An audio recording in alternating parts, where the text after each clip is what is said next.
우리나라 민요 중에 세계적으로 알려진 민요가 있습니다. 바로 아리랑입니다. 그 아리랑의 뜻에 대해서 많은 설들이 있습니다. 그 중에 가장 대표적인 해석은 나를 사랑하는 님이 나를 버리고 떠나간 것에 대한 아픔을 노래했다. 그것이 가장 대표적인 해석이고, 그 외에 여러 가지 해석들이 있는데 오늘은 다른 해석을 하나 소개하려고 합니다. 그러면서 그 해석이 오늘 주시는 말씀에 여는 문이 됐으면 좋겠어요. 자, 아리랑 한자로 보겠습니다. 이 아리랑은 우리가 가장 많이 해석하는 한자는 중간에 리자가 저 리자가 아니라 떼어놓을, 이렇게 갈라서는 그런 분리되는 리자를 씁니다. 아리랑. 아리랑은 한자 말이죠. 그런데 그 해석을 저는 따르지 않고 오늘은 저 해석을 따르겠습니다. 아자는 나 아자입니다. 나, 아, 자, 아 할 때 아자. 그 다음에 리자는 다스릴 리자죠. 다스릴 리자. 또 알다, 통한다. 그럴 때 뭐 이치가 바르다 할 때 뭐 그 이자죠. 그 다음에 랑자는 밝을 랑자, 즐겁다, 밝다, 그런 의미를 갖고 있습니다. 그러면 어떻게 해석해야 되나요? 나를 밝히 알게 함으로 부르는 노래, 나를 찾게 되는 즐거움의 노래, 그게 아리랑이라는 것입니다. 물론 이것은 주관적 해석 중에 하나입니다. 워낙 오래된 아리랑 이 노래가 누구는 창세기에서부터 나왔다는 해석까지 있어요. 그만큼 아주 구구한 얘기가 있는데, 자, 이 해석으로 볼 때 아리랑 고개를 넘어간다 하는 것은 나를 찾기 위한 여정이에요. 그래서 깨달음의 언덕을 넘어간다. 그것은 고난의 언덕이라고 표현할 수도 있습니다. 그 고난이 비로소 나를 찾게 한다는 것입니다.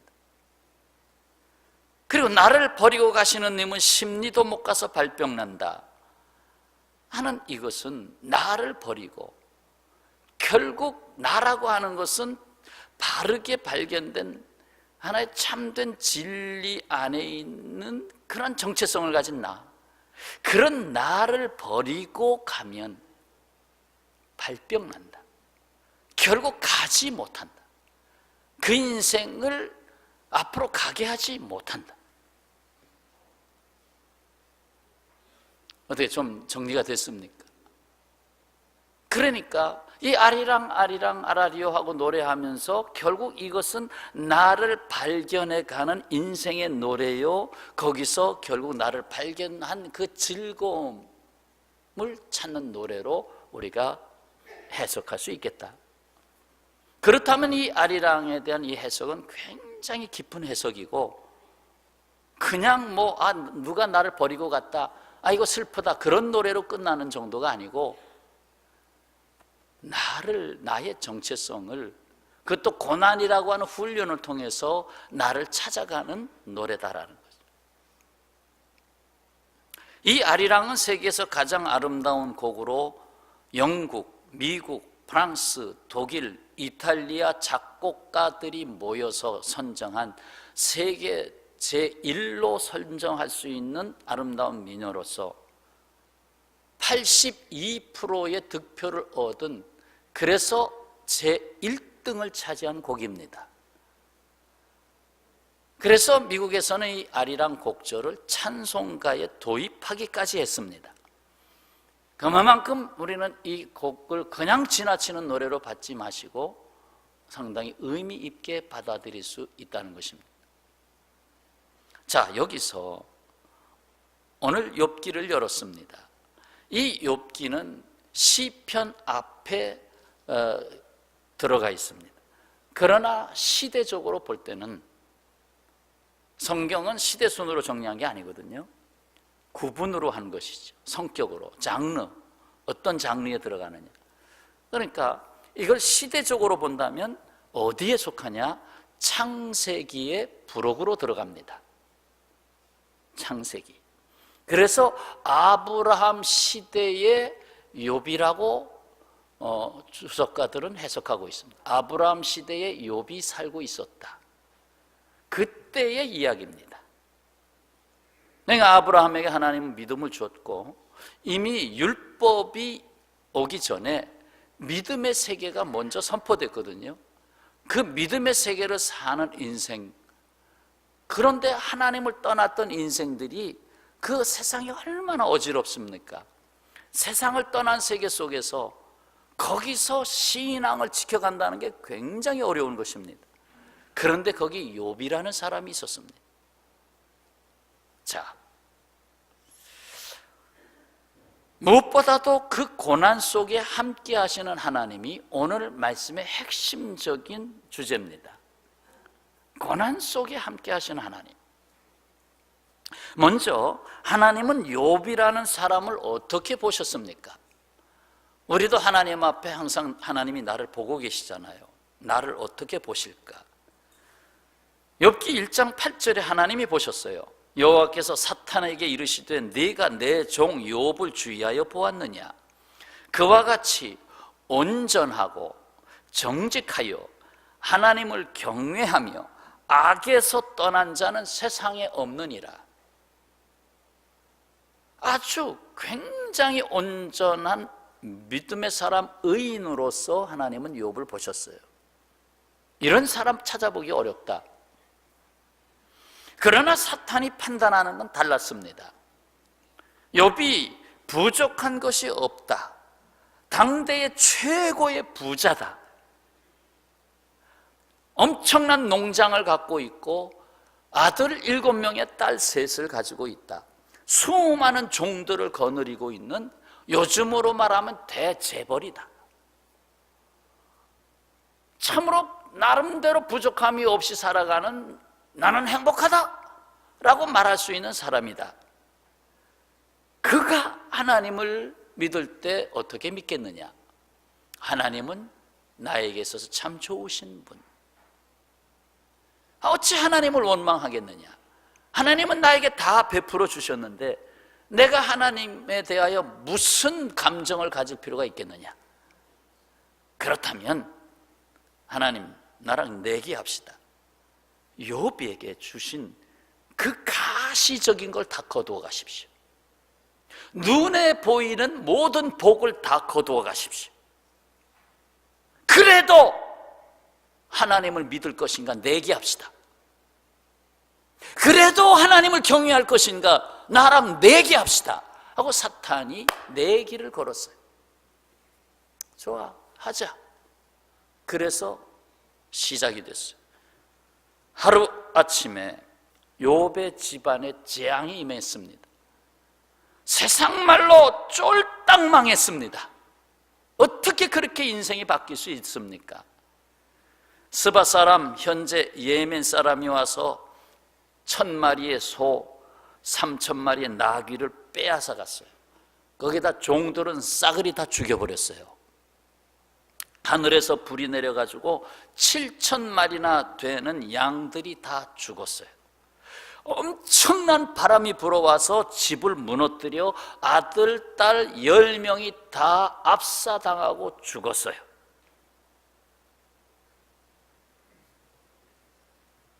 끝장났어요. 어디 보자. 욥이 그래도 하나님을 바르게 섬길 것인가? 보자. 그런데 이런 상황 속에서 욥의 행동은 어떠했습니까? 욥기 1장 20절, 욥이 일어나 전부 다 사라진 것을 보면서 죽음이 그 앞에 다 깡그리 모든 것이 죽음으로 나타난 그 상황 속에서 겉옷을 찢고 머리털을 밀고 땅에 엎드려, 4글자 따라 하시죠. 예배하며. 예배하며. 그 상황 속에서 예배하는 자로 분명히 서 있습니다. 그 다음 절에 이르되 내가 모태에서 알몸으로 나와 싸운 즉 또한 알몸이 그리로 돌아갈지라. 다 거둬가도 좋다. 주신 이도 여호와시요 거두신 이도 여호와시오니 여호와의 이름이 찬송을, 자 따라서 하시죠. 찬송을 받으실지니이다. 그 다음 절, 이 모든 일에 욥이 범죄하지 아니하고 하나님을 향하여 원망하지 아니하니라. 이쯤 상황에서 여러분이 욥이라면 예배할 수 있겠어요? 입에서 찬송이 나올 수 있겠어요?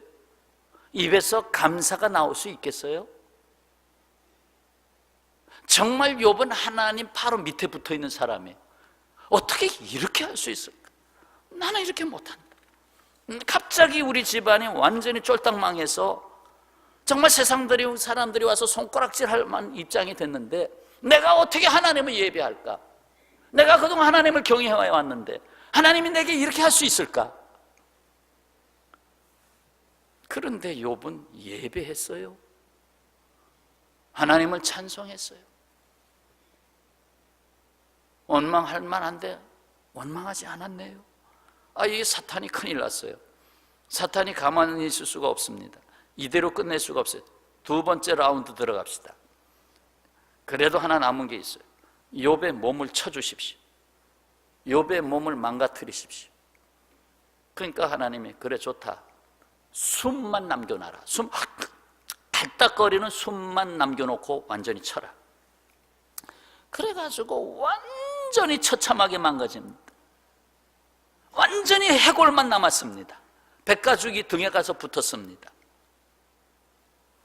너무 몸에 고통이 심해서 기왓장 부서진 거 가지고 온몸을 긁으면서 그 고통을 헤아릴 수가 없었습니다. 이건 뭐 차라리 죽는 게 낫지. 뭐 살아봤자 희망이 있습니까? 아무것도 없는데. 정말 갈 때까지 갔습니다. 이 상황 속에서 마지막 시험이 왔어요. 마지막 남은 사람이 또 하나 있어요. 부인, 자기 부인. 살붙이라고 하나 남은 부인으로부터 무슨 소리가 들려왔느냐? 생각 같았으면 여보, 그래도 우리 둘은 살아있어요. 우리 둘이서 밭에다가 다시 옥수수 심고 다시 일어납시다. 우리 자식들 다 없어졌지만 우리 아직 살아있어요. 이렇게 하면 얼마나 좋을까? 그런 부인이 있으면 손 들어봐요. 욥기 2장 9절에 뭐라고 했어요? 이 부인이 욥에게 하는 말, 당신이 그래도 자기의 온전함을 굳게 지키느냐? 하나님을 욕하고 죽으라! 이 부인도 이제 정신이 나갔어요. 하나님을 욕하고 죽으시오. 여기 무슨 하나님을 찾소? 하나님을 욕하고 죽으란 말이요. 완전히 헷가닥 나갔어요. 뭐 볼 게 있나?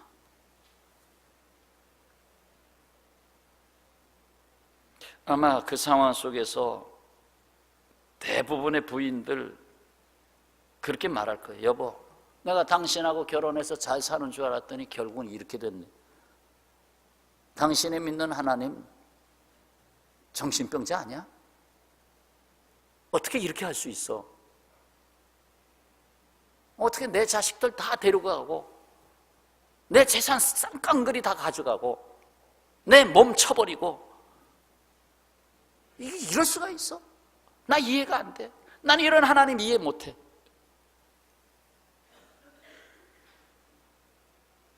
그런데 욥이 아내에게 뭐라고 했어요? 2장 10절에 그대의 말이 한 어리석은 여자의 말 같도다. 우리가 하나님께 복을 받았은즉 화도 받지 아니하겠느냐?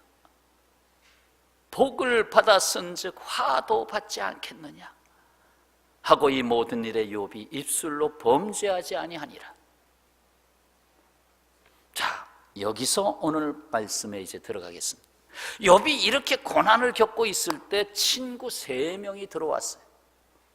3명이 들어와서 욥에게 그런 대로 뭐 상담한다고, 당신의 이 문제를 해결해야 되지 않겠냐고, 왜 이렇게 됐냐고, 나름의 하나님을 믿는다고 하는 친구 3이 왔어요. 그 3명의 친구가 한 말의 골자는 이렇게 셋으로 정리할 수 있어요. 오늘 욥기서 하루에 1시간에 띱니다.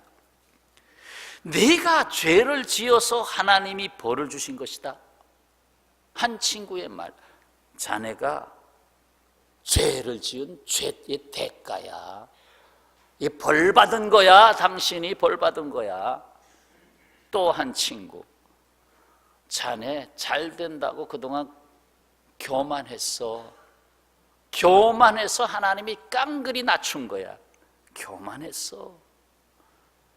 또 한 친구, 내 자신의 지각으로는 바른 것 같아도, 내 생각에는 내가 신앙생활 잘한 것 같아도 하나님은 내 허망함을 아시고 내 악한 일을 다 보셨다. 너 헛되게 살아온 거다. 사실 그 헛됨이 지금 증거하고 있지 않느냐.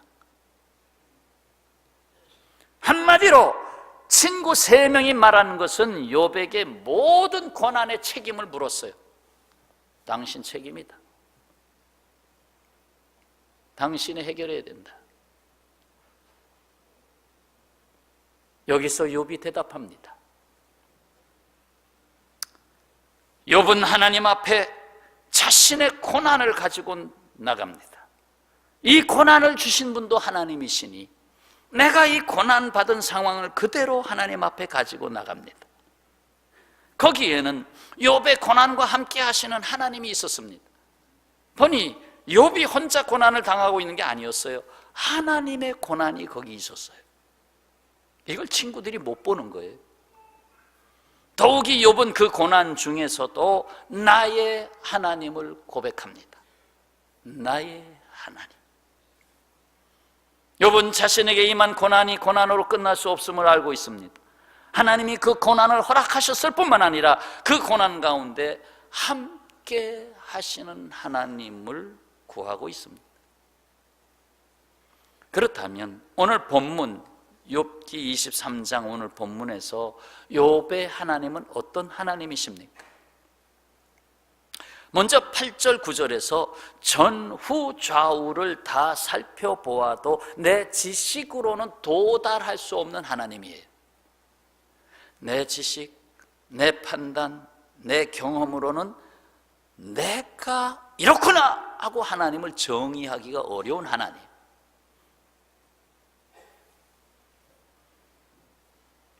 우리는 피조물 아니에요?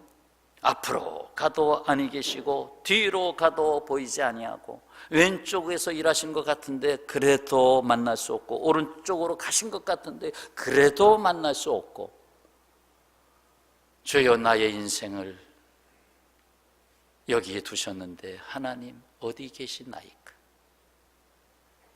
그렇게 묻는 상황이 됐어요. 하나님 어디 계시나이까? 그래서 내 지각으로는 하나님께 도달할 수가 없다는 걸 고백했어요. 그러나 그 다음에 하나님은 나를 아시고 만드시는 하나님. 그러나 나를 아시고 만드시는 하나님. 10절이죠. 10절 오늘 말씀의 핵심인데 다 같이 읽겠습니다. 그러나 내가 가는 길을 그가 아시나니 그가 나를 단련하신 후에는 내가 순금같이 되어 나오리라. 아멘. 내가 가는 길을 나도 몰라요. 5분 앞을 몰라요. 그래서 대학 입학만 하면 다 된 줄 알았는데 또 그것도 아니었어요. 내가 어찌 내 인생을 다 알아요? 그러나 하나님이 나를 아신다. 그리고 나를 만들고 계신다. 다윗은 시편 139편에서 이렇게 찬송합니다. 여호와여 주께서 나를 살펴보셨으므로 나를 아시나이다. 주께서 내가 앉고 일어섬을 아시고 멀리서도 나의 생각을 밝히 아시오며 나의 모든 길과 내가 눕는 것을 살펴보셨으므로 나의 모든 행위를 익히 아시오니 여호와여, 내 혀의 말을 알지 못하는 것이 하나도 없으시니이다. 139편 16절, 내 형질이 이루기 전에 주의 눈이 보셨으며, 내가 만들어지기도 전에 나를 보셨으며, 나를 위하여 정한 날이 하루도 되기 전에 주의 책에 다 기록이 되었나이다. 다윗의 신앙 고백이에요. 나를 아시는 하나님. 한번 고백하고 넘어가 봅시다. 나를 알고 계신 하나님, 나를 지으시는 하나님. 아멘. 자, 그렇다면 조금 더 나가봐요. 내게 주신 믿음을 지키시는 하나님이에요. 11절 12절 23장 11절 12절, 내게 주신 믿음을 지키시는 하나님.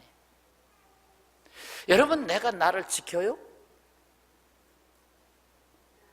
3일 작정한 것도 못 지키는데, 송구 영신 예배 때 약속한 것도 못 지키는데 내가 나를 지켜요? 그렇다면 여기 11절 12절에 지킨 게 뭐예요? 내 발이 그의 걸음을 바로 따랐으며 내가 그의 길을 지켜 치우치지 아니하였고 내가 그의 입술의 명령을 어기지 아니하고 정한 음식보다 그의 입의 말씀, 하나님의 말씀을 귀히 여겼도다. 그야말로 고난 중에서도 말씀을 바로 따르고 지켰다고 말합니다. 그러면 욥이 남보다도 더 강해서, 남보다도 그저 흔들리지 아니하는 확고한 의지가 아주 세서 그런가요? 그런가요? 그래서 누구는 H빌딩에서 뛰어내려서 자살했던가요? 이 말씀은 조금만 다시 깊이 생각해 보면 이 답이 나오는 거예요. 하나님, 나를 지키신 분은 하나님이십니다.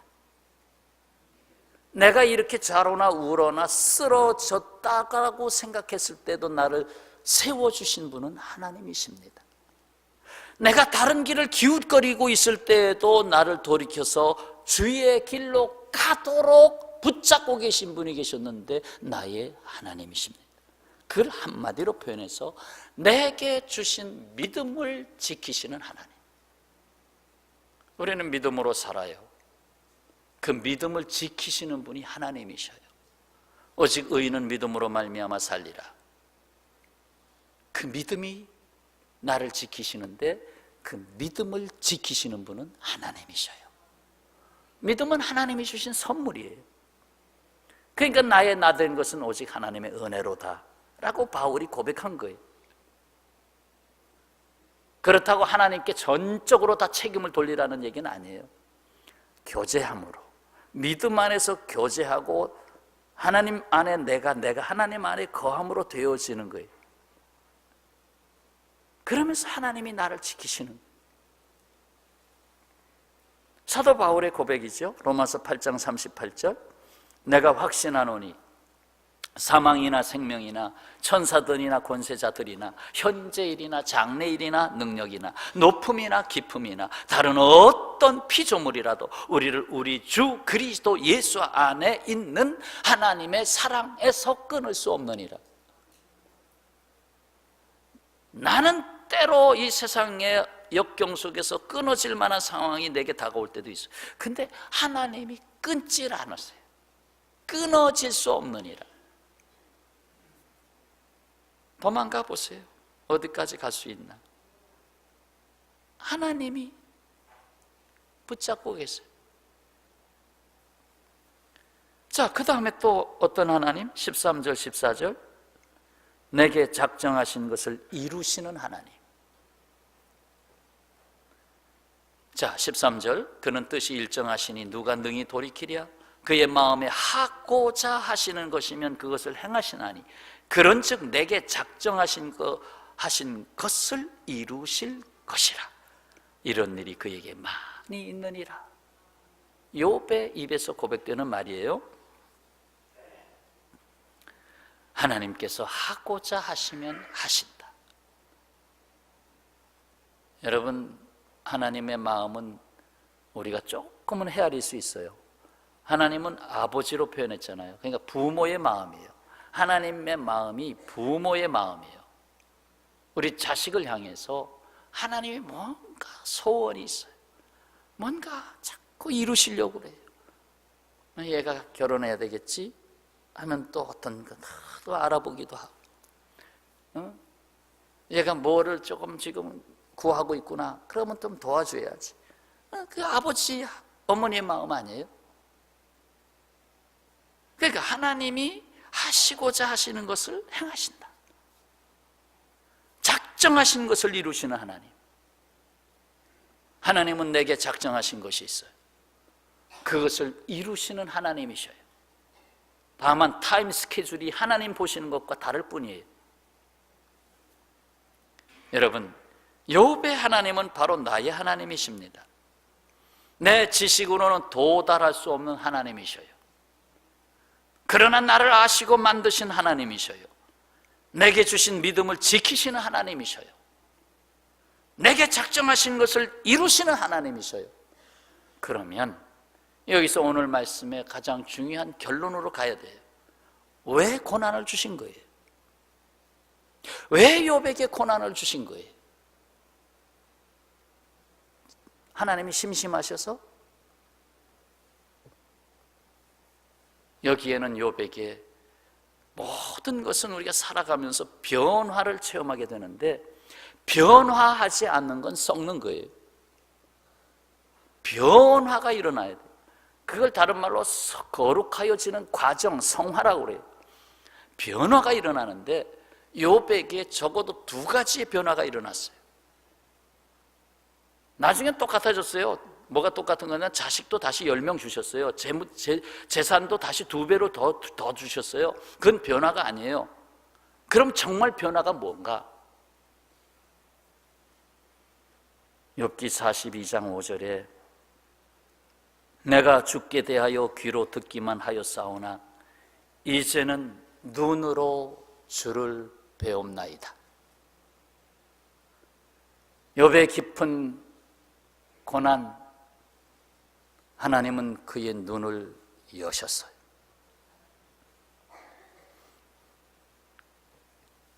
과연 욥의 눈이 열리게 됐는데 누구를 봤느냐? 주님을 봤어요. 주님을 봤는데 어떤 주님을 봤을까요? 그것이 중요합니다. 어떤 주님을 봤을까? 성경에 수많은 신앙의 위인들이 있었어요. 그들은 어떤 하나님을 봤을까?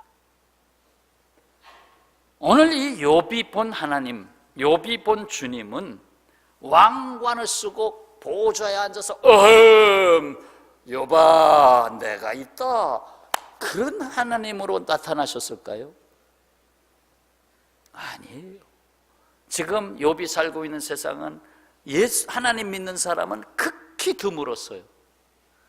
극히 드물고 오직 하나님을 믿는 사람이 적은 아주 극소수의 사람들, 거기서 하나님의 구원의 역사가 계속 펼쳐지는 그 상황 속에서 이 세상을 구원하러 오시는 주님을 보이신 거예요. 이 세상을 구원하러 오신 주님을 보이셨다. 그분은 십자가에 달리신 하나님이셔요. 고난당하시는 하나님이셔요. 한번 좀 더듬어 봅시다. 아브라함, 적어도 이 욥은 아브라함 시대에 근접해서 있을 것으로 보여집니다. 혹은 아브라함보다 먼저 있을 수도 있고 나중에 있을 수도 있고, 그 족장 시대에 그때 시대입니다. 아브라함 독자 이삭이 성년이 됐을 때 하나님 너 이삭을 제단에 바쳐라, 그 생명을 바쳐라, 희생 아니에요. 욥에게 있어서는 가장 큰 시험이자 가장 큰 숙제였어요. 어떻게 하나님이 내게 최고의 존재가치로 주신 아들을 바치라고 하느냐? 희생, 죽음을 맛봐야 되는, 아들의 죽음을 맛봐야 되는 자리예요. 아들의 죽음. 그런데 거기서 막상 바쳤을 때 그만! 칼을 대려고 할 때 그만! 하고 양을 따로 준비하시잖아요. 이거 바쳐라. 아브라함이 주님을 본 거예요. 고난받으시는, 희생하시는 주님을 본 거예요. 요셉이 종으로 팔렸어요. 종으로 팔려가는 요셉, 종으로서 고난의 길을 시작한 요셉, 오랫동안 종의 생활을 하고 감옥에 갇히고 바로 순환의 종으로 오신 예수님을 보이신 거예요.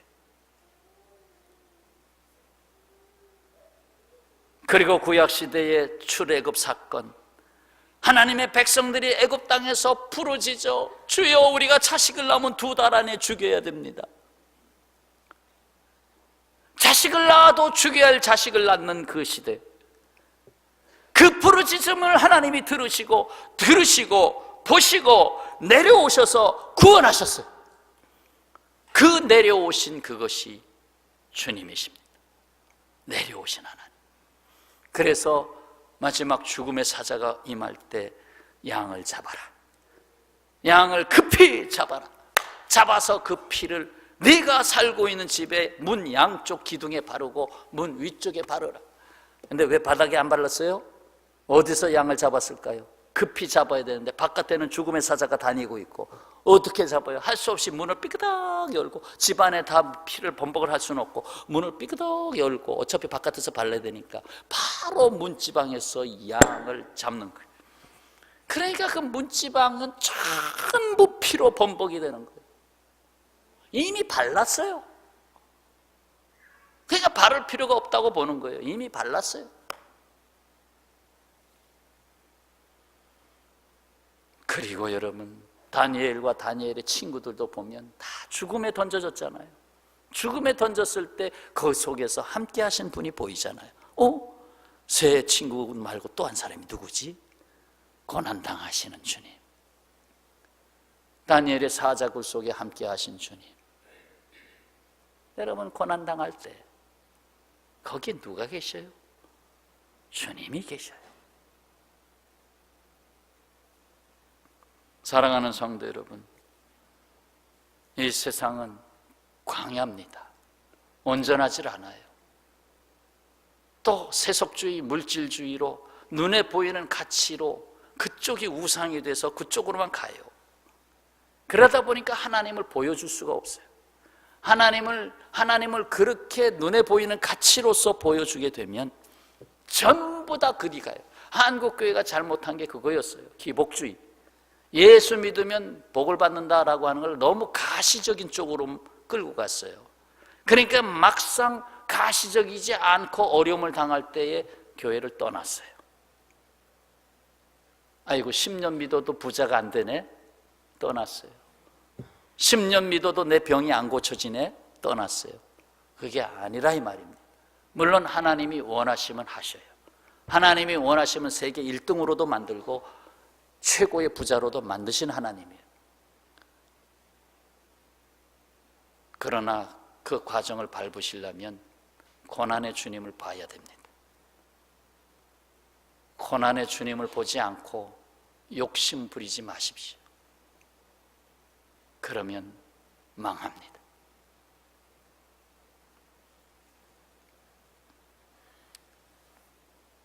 나의 고난, 우리의 고난을 허락하신 하나님, 때로는 나라의 고난을 허락하신 하나님, 더 나아가서 지구촌의 고난을 허락하시는 하나님, 그 고난 가운데 고난의 중보자로 오시는 주님을 보게 됩니다.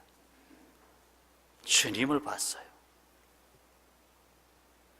욥의 변화, 고난당하시는 주님을 봤어요. 두 번째 변화, 회개할 것이 없었던 욥으로 하여금 회개하게 하십니다.